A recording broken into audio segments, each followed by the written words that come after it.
Welcome back to another technical deep dive here in the debug zone. Today we're tackling a big question and breaking it down with insights from other users. Hopefully this clears up some misconceptions and helps you get the answer you need. So buckle up, stay a little curious, and let's jump right in.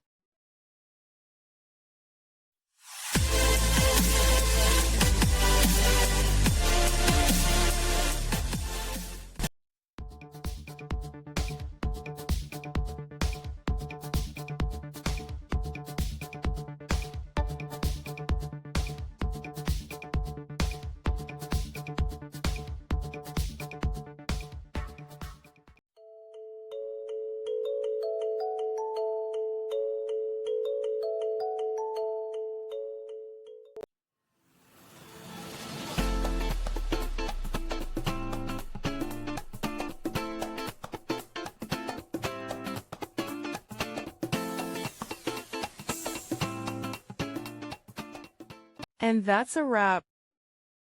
I hope you found the answer you were looking for. If you did, take a second to hit that subscribe button. It really helps out. And let me know in the comments which solution worked best for you. See you next time in the debug zone.